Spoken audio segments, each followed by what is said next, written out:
오늘 말씀은 사도행전 7장 44절로 50절의 말씀입니다. 다윗과 솔로몬에 대한 얘기고 성전에 대한 얘기입니다. 스데반의 죄목이 뭐였습니까? 신성 모독과 함께 성전을 예수께서 크시고 3일 만에 다시 일으키신다라는 그 얘기를 문자적으로 해석하고, 그래서 성전을 파괴한다라고 생각한 자들이 기소에 지금 스데반이 뭐라고 했습니까? 자기 변론을 하고 있는 거예요.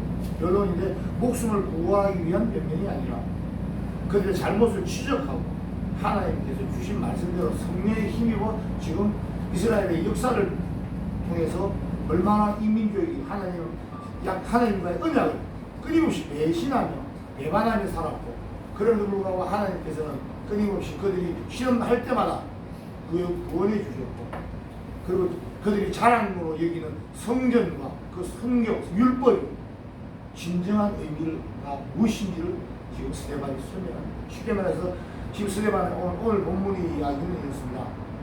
너네가 예배드린다라고 하는 제사 지내드리는 곳으로 거룩하게 생각하고 있는 너네가 말한 이 성전, 여기 하나님 안 계셔 라는 얘기였죠. 즉 성전이 아니라 우리가 이렇게 자랑하는 이 성전이 허문다 보니까 기도 제목이 그랬는데, 스데반은 오히려 뭐라냐, 이 성전은 성전이 아니에요. 하나님 문제가 없는 곳이라고 말하면서 그 성전 무너지고 문제가 아니라 본질적인 문제를 거론합니다. 성전의 기준은 성막이었습니다. 광야에서 하나님께서 모세를 통해서 성막을 짓게 하시고, 성막 안에 들어가야 될 물품과 성막의 모든 규격을 하나님께서 직접 알려주셔서 그대로 만들게 하십니다. 그리고 이 만들어진 성막은 성전의 모델입니다. 그죠? 이동식 성전이죠. 이 성막은 가나안에 입성할 때까지 광야에서 이 백성들과 함께 있다가, 그리고 가나안 땅으로 들어갈 때도 같이 들어갑니다. 가나안 땅에 들어갈 때 광야 1세대는 2명을 제외하고 모두 다 광야에서 죽습니다. 하나님의 종이었는데 모세마저도 그 젖과 꿀이 흐르는 땅, 하나님의 축복의 땅 가나안에 들어가지 못하고 갈렙 장군과 여호수아 살인관만 가나안 땅에 입성합니다. 저희 찬양하실 때 이 산지를 내게 주소서 그날에 주께서 말씀하신, 기억나시죠? 그 찬양을 갈렙 장군이 불렀다라고 생각하시면 돼요. 당시에 갈렙 장군과 여호수아는 나이가 굉장히 많았겠죠. 그죠? 광야 시대에 40년인데 그 당시 이들은 청년이었으니까. 그리고 이들만 가나안 땅에 입성해서 하나님께서 왕이 되시고,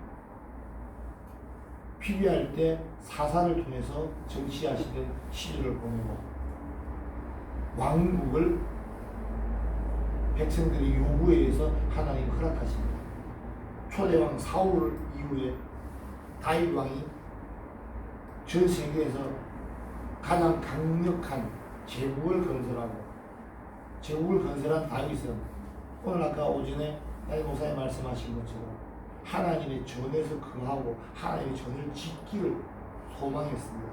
근데 하나님께서는 역대상 22장에서 보면 다윗의 손에 피가 너무 많이 묻은 관계로 다윗이 아닌 다윗의 아들 다음 왕이 되는 솔로몬을 통해서 성전을 허락하십니다. 최초의 성전이 바로 솔로몬이 지은 성전인데, 이 성전의 기둥들이 오늘 오전의 이야기처럼 레바논에서 가져다 온 백향목으로 이 성전을 지었습니다. 그리고 세계 각국에서 조공바치거나 전쟁에서 획득한 금, 은, 보화로 초호화롭게 장식을 합니다. 인간이 할 수 있는 가장 최고의 건축물을 인간들은 만듭니다. 왜요? 하나님이 거하신다고 생각하니까 하나님이 이렇게 합당한 가장 최고의 것들만 거기에 갖다 놓는 거예요. 그래서 거기서 제사를 지내고, 그리고 그들은 복을 받는다라고 생각하고 했습니다. 그런데 남유다 북이스라엘의 역사를 통틀어서 그 번쩍번쩍하는 성전 안에서 하나님의 임재가 있어서 하나님께서 성전에서 선지자를 통해서 말씀하시거나 은혜를 주신 게 아니라 저기 여기저기 시골 골짜기 언덕에 광야에 시장에 어느 가난한 동네에 거기서 선지자들은 하나님의 말씀을 듣고 거기서 하나님의 말씀을 전합니다. 즉 성경은 그렇게 인간이 최고의 것으로 만들어서 하나님이 지금입니다 라고 만들어 바쳤지만 하나님의 임재는 성전에 국한된 것이 아니라 오늘 본문의 말씀처럼 하늘과 땅 모든 것을 하나님이 만드셨고 지금도 모든 것을 섭리하고 계시고 만물의 주인이심으로 하나님의 임재를 제한한 인간의 교만과 사실은 인간들이 자기 스스로를 만족하게 하기 위해서 내 하나님을 위해서 뭘 했다는 거죠. 그 만족을 위해서 만든 성전에 그리고 너희가 살아가는 이 성전에는 하나님의 임재가 없다라고 지금 스데반은 설파하고 있습니다. 그리고 심지어 하나님의 임재가 있다라고 주장하는 이 성전에서 드려지는 예배가 하나님이 기쁘게 받으시겠느냐라는 말을 합니다. 하나님도 안 계신 데서 예배를 드린다고 해서 그죠? 그 예배가 온전한 예배이겠냐라는 거죠. 게다가 하나님이 받지가 않으시는 제사를 성전에서 하나님이 받으신다고 없이 우기면서 드린다면 이건 하나님을 위한 제사가 아니고 제사 드리는 자의 만족을 위한 인간의 행위라는 거죠. 그걸 이 예수님 당시에 이 유대인들은 광야에서 보이지 않는 여기신 하나님보다는 자기들의 금부치로 만드는 금송아지를 만들었고 이게 우리의 신이라고 말하고 스스로 만족해야 되고 그들의 조상들과 전혀 다름이 없다는 거 아니에요.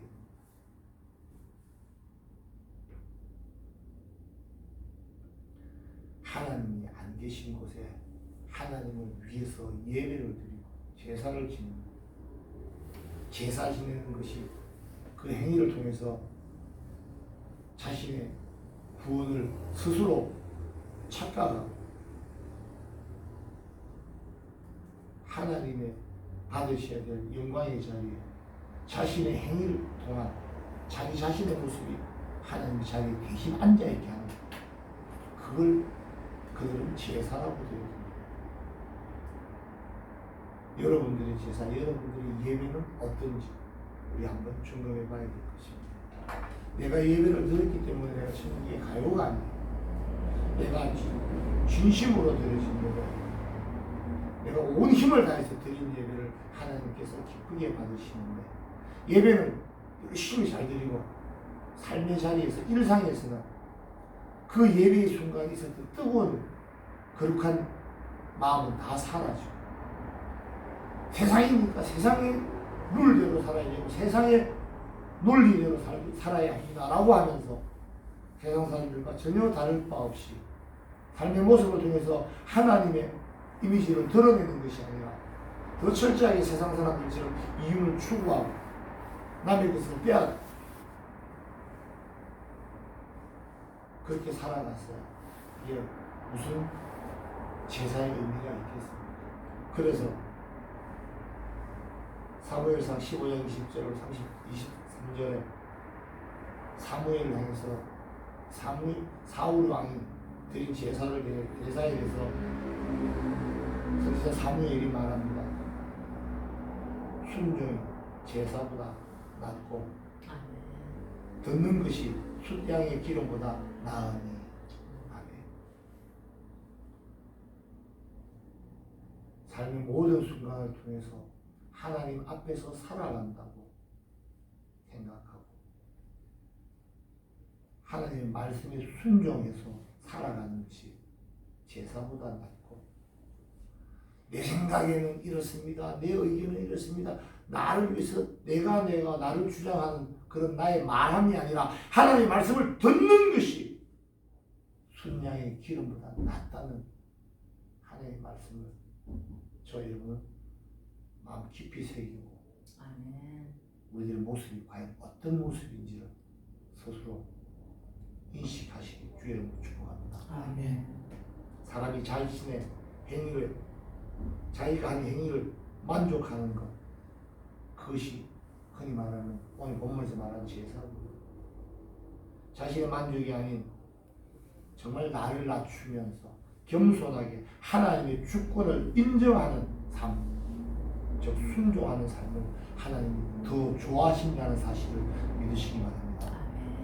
이 말씀대로 삶의 모든 순간과 모습을 통해서 다른 사람들이 우리를 통해서 하나님을 만나게 되고 우리를 통해서 기독교가 어떤 종교라는 것을 알게 되는, 그래서 말 한마디 내 말을 통해서가 아닌데 삶의 모습을 통해서 전도할 수 있는 그런 저와 여러분이 되시길 주의 이름으로 축복합니다. 예수님께서도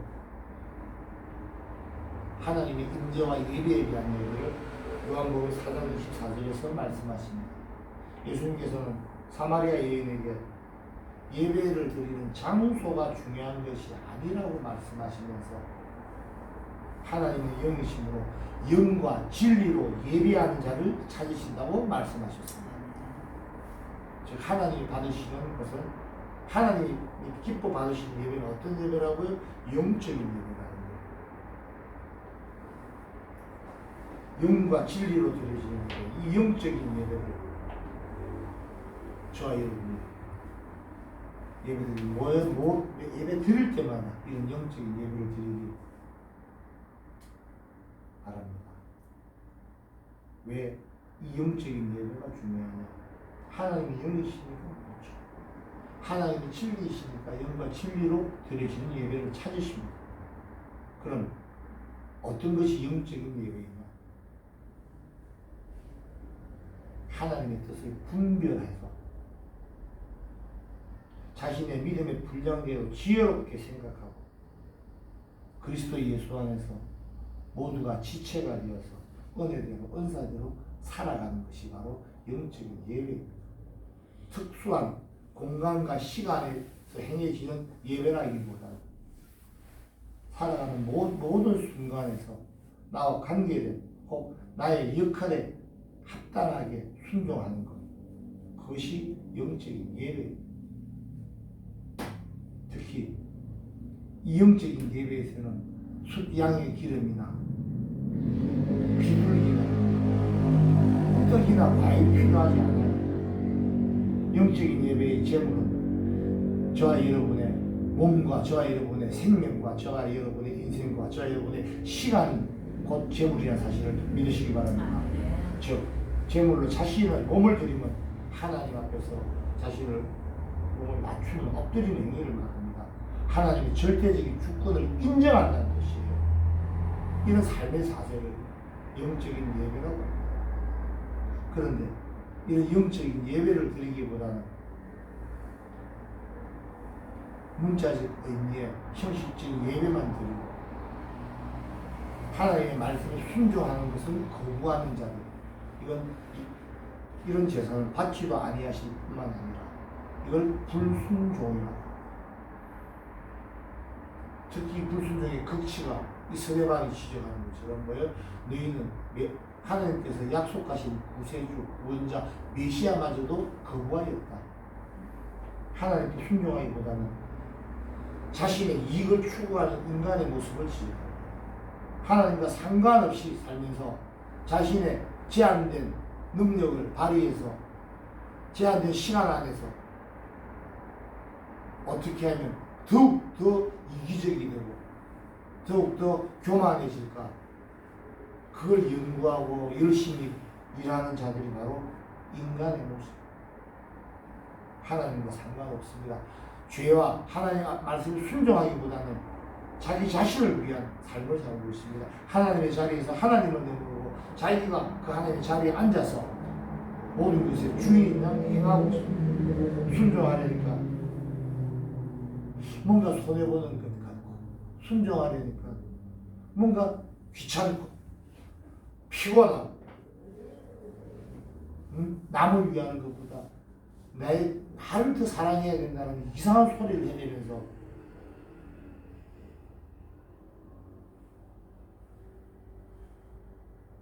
하나님과 상관없는 자로 살아가는 인간들의 모습을 2000년 전이나 지금도 우리는 보고 있습니다.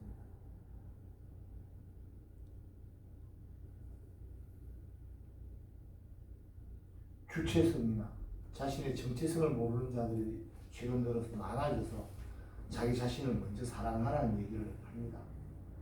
자신을 사랑하는 자여야 남을 사랑할 수 있다는 논리도 맞습니다만 너무 자기만 사랑하는 자들이 많은 것 같아요.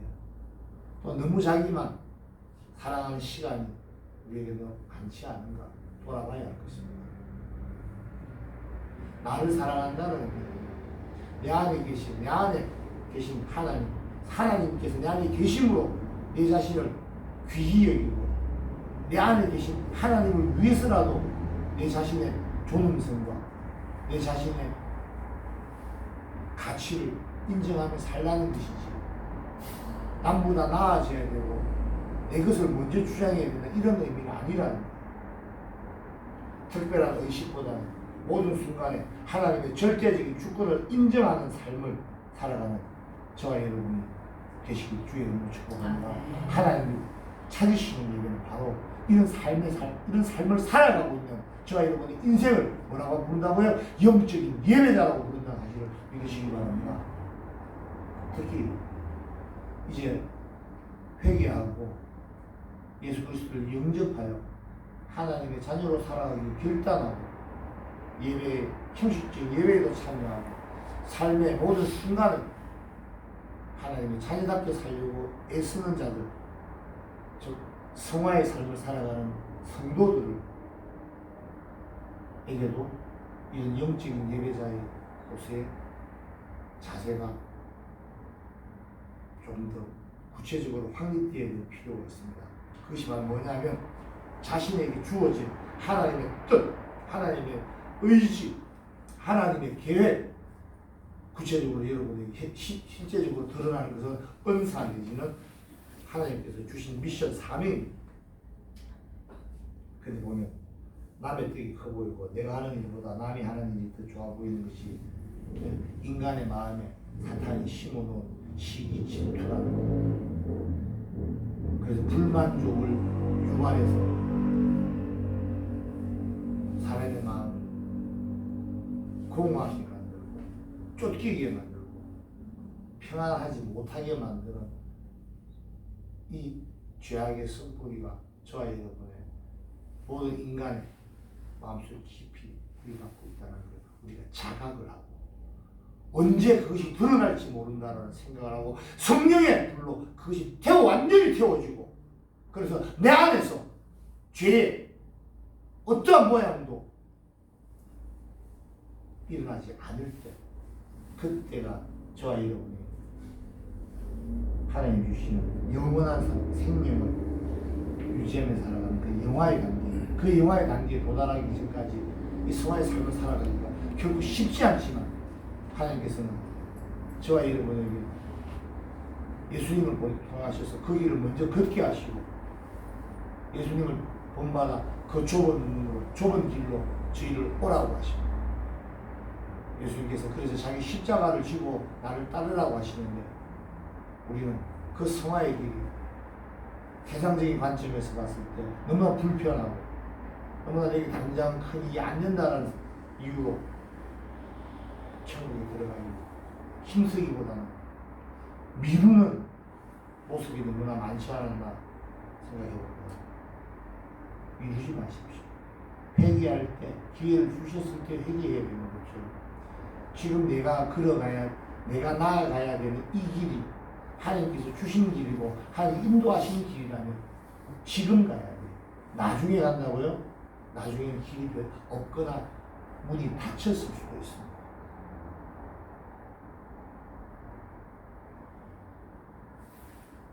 내게 주신 것에 만족하며 사시기 바랍니다. 그것이 바로 행복입니다. 하나님께서 저와 여러분에게 주신 게 얼마나 많습니까? 건강도 주셨죠. 지혜도 주셨죠. 가족도 주셨죠. 외모도 주시고 교회와 직업과 모든 것을 우리에게 주셨는데 우리는 그렇게 주신 것에 만족하지 못하면서 다른 걸 달라고 얘기하고 있지는 않은지 한번 봐야 합니다. 내 것에 만족하지 못하니까 무슨 짓을 해? 남의 걸 뺐어. 스스로 충만하신 하나님 외에는요, 모든 것은 늘 부족하고 궁핍할 수밖에 없는 것이 자연의 이치입니다. 돌아온 당자의 얘기가 대표적인 것입니다. 이걸 인정하는 것이 하나님을 떠나서는 결국은 결핍하고 궁핍하고 죽을 수밖에 없다라는 것을 인정하고 하나님께 나아와서 즉 회개하라는 뜻이죠. 하나님 안에서 하나님 주시는 것으로 만족하며 사는 것이 이것이 바로 행복의 출발이고 이런 모습으로 사는 것이 만족해 하면서 하나님 주신 것에 감사하며 사는 것이 영적인 예배자의 모습입니다. 그런 영적인 예배자를 하나님께서 은사로 주시죠. 이 땅에서 하나님이 이를 대신하라고 주신 하나님의 은총이고 은혜의 선물이 바로 은사인데 각자 주어진 은사대로 그걸 다 행하고 살아야 되는데 그걸 감당하며 살아야 되는데 나한테 주신 은사가 내 마음에 안 든다고 자꾸 다른 걸 원해서야 되겠습니까? 말씀 전하는 자, 섬기는 자, 가르치는 자, 봉사하는 자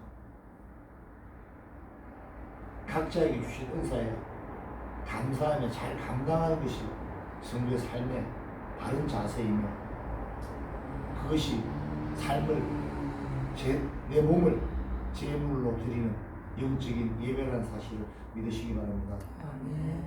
하나님의 뜻에 합당하게 잘 살아내셔야 돼요.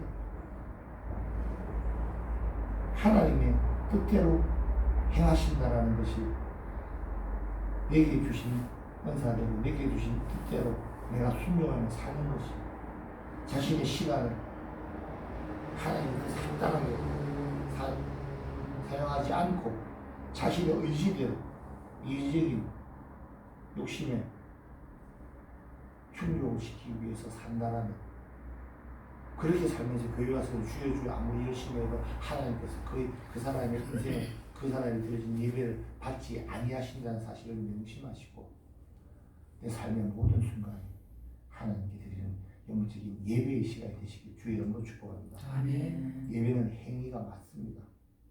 그 마음의 표현으로 경배와 찬양을 드리는 것이 예배입니다. 하나님의 말씀을 듣고 찔림을 받아 반응해서 회개하고 그리고 하나님의 자녀다운 삶을 살겠다고 결단하고 하나님 나라의 일을 위해서 헌신하겠다고 결단하는 그런 시간을 가지는 것이 공적인 예배의 의미입니다.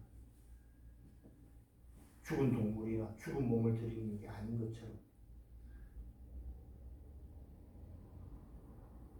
살아가는 매 순간순간이 다 하나님 앞에 드리는 예배라는 마음가짐으로 살아갈 때 하나님이 저와 여러분의 영적인 예배를 기쁘게 받으신다는 사실을 믿으시기 바랍니다. 아멘. 말씀을 증명해 봅니다. 예수님께서 저와 여러분에게 새로운 계명, 새 계명을 주셨죠. 하나님을 사랑하고 내 이웃을 내 몸과 같이 사랑하라고 하셨습니다. 구체적으로는 그게 어떤 것이냐? 하나님의 뜻을 전하라고 하는 말씀을 맡은 자는 말씀을 전해야 되고 항상 회개하고 서로 섬기고 가르치고 위로하고 성실하게 서로 구제하고 부지런히 다스리고 즐거이 하며 긍휼을 베푸는 것이 하나님의 뜻을 아는 것이고 하나님을 사랑하는 것이고 이웃을 사랑하는 성도의 모습입니다. 즉 내게 주신 것에 내게 주신 모든 것에 감사하며 살고 특히 나를 구원하신 하나님 한 분으로 만족하며 살고 삶의 모든 자리에서 나의 권리가 아닌 하나님의 절대적인 주권을 주인된 권리를 인정하고 나를 구원하신 주님의 은혜에 감사합니다. 또 내게 주신 은사에 감사합니다. 은혜 받은 대로 잘 감당하며 살아가는 저와 여러분 되시길 주의 이름으로 축복합니다. 말씀 결론을 맺습니다. 하나님의 인재를 절대 제한하지 마십시오. 하나님이 아니 계신 곳이 없습니다. 천지 만물을 지으신 분이 그분의 인재는 없는 곳이 없습니다. 성전에만 하나님의 인재를 제한하는 것은 내가 원하는 모습만 하나님께서 행해야 된다라고 하는 인간 주권의 인본주의적인 발상이 하나님의 자리에서 내려오십시오. 그리고 하나님의 자리를 하나님께 돌려드리기 바랍니다. 마가복음 15장 38절에서 예수님께서 죽으실 때 성소의 휘장이 위에서 아래로 갈라집니다. 죄사함을 받는 지성소 이제는 누구나 예수님의 피 흘림으로 인해 들어가서 죄사함을 받을 수 있다는 뜻입니다.